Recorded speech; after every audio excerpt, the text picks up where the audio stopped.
Is there anything you've learned to like about yourself?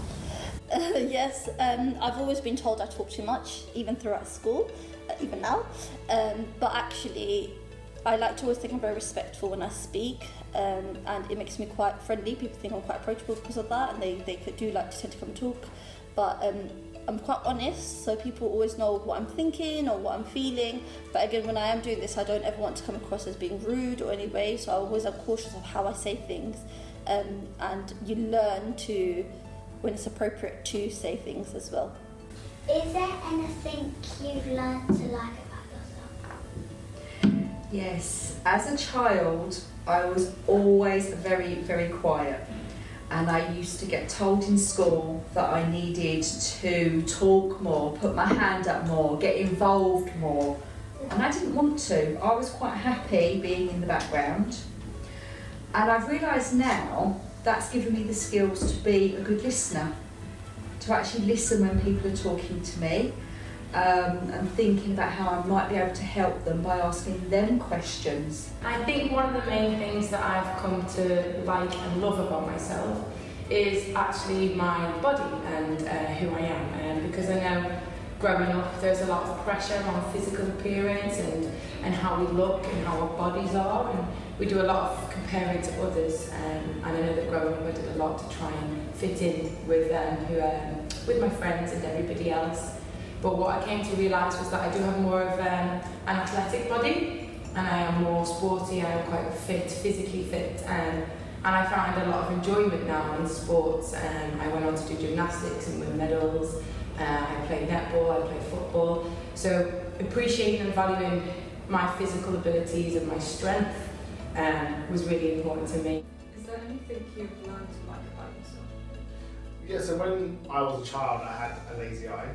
I had to have glasses to help me to do that. Before, all these fancy patches that some of you have in school, I don't have it. I had to wear these very big glasses to help correct my lazy eye.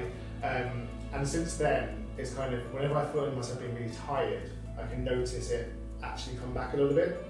There's actually now a nice thing for me to notice, thinking actually I need to look after myself a bit better. I'm feeling a bit tired, I can see that I'm maybe overdoing it, so I can see that that's now something that I can recognise and feel like it's actually a good thing that I can actually use.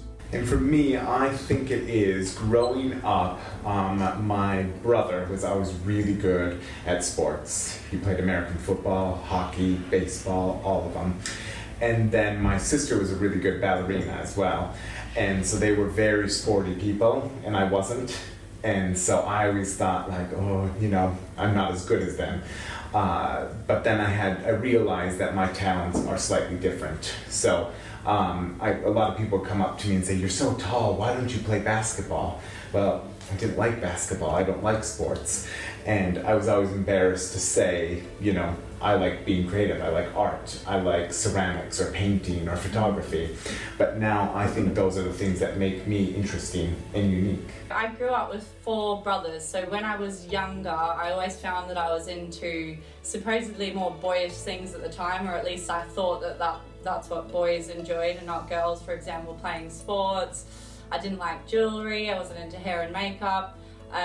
So I didn't know if that was normal or not, but as I've grown up, I've sort of learned that it doesn't matter if you're a boy or girl, you just pursue whatever you're interested in.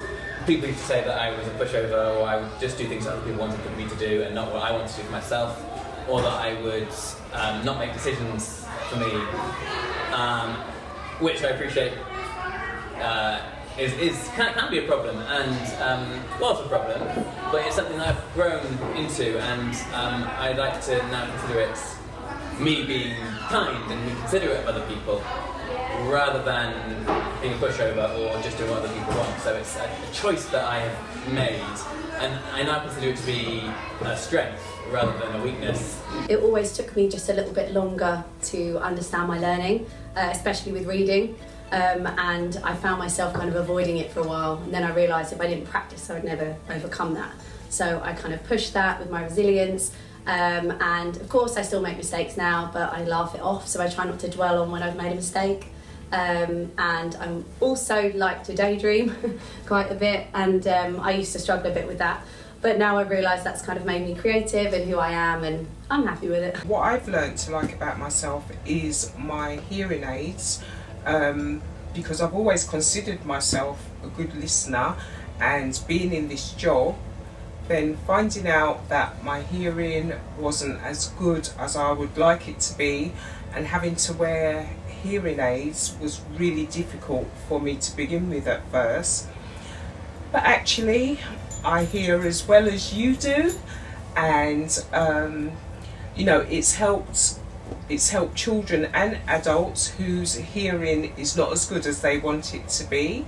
And I just pop my hearing aid, so this is my hearing aid, and I just pop it in every morning, and it helps my hearing to be really good. I think when you grow up, you have all these insecurities about whether or not you look good, whether or not people are going to accept you for who you are. And I think what I've learned about myself is that there is only me, and I'm unique, and that I should be happy with that, and make friends based on those who actually like me rather than the idea of me.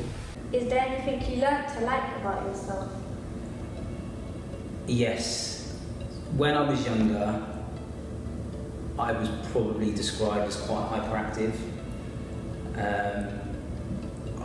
I wouldn't say badly behaved, but I used to get into trouble and occasionally just not being able to calm myself down and having a lot of energy.